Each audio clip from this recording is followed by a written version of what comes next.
You know, I know it might look like sometimes we are hard at work here at J. Arensky, but often you come into work in the morning and this is what you're met with. Just the boss lounging with all of his things.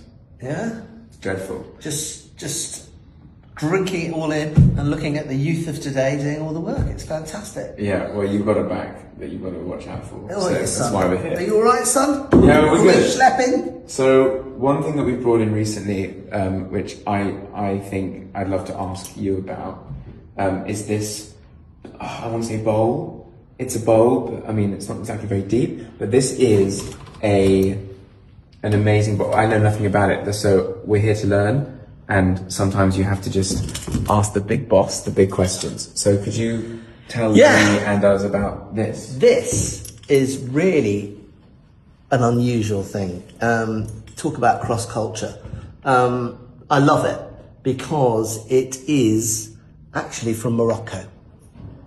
Okay? So this is very, very, very Moroccan, if you like. Very, very art of the Levant. Quite beautiful. I love all this metalwork, which is almost like silver, but it's not. It's metal. But what's fantastic about this is it is definitely Moroccan, but it is also Jewish.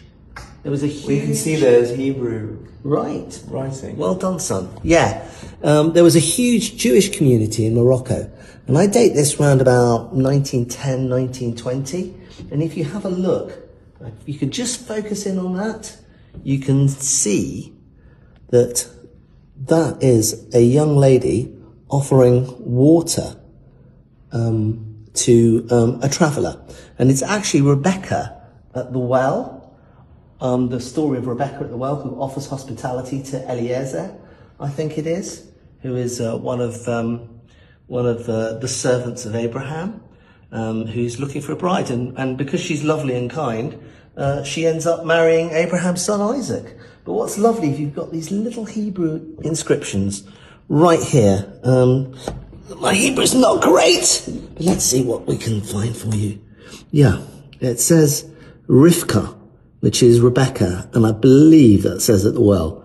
But quite beautifully done. What's the it made detail. of? Is it It's wood. It's wood. It's wood. And this was used, Tom, on Friday night when the Jewish people would make the libation on wine and bread, and this was used for the bread, the challah. And they would bring the challah out on this. I mean, can you imagine? That must have been... It's not very deep. You wouldn't have yogurt or anything in there. No, it was for challah. It was the presentation of challah. And I don't know if you can actually get even underneath. You can see how beautiful it is, but it's so typical Morocco.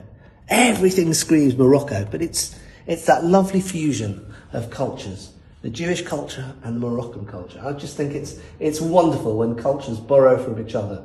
And you know, maybe one day somebody will use this on a Friday night for their challah. Yeah, maybe. Amazing. Their prayers.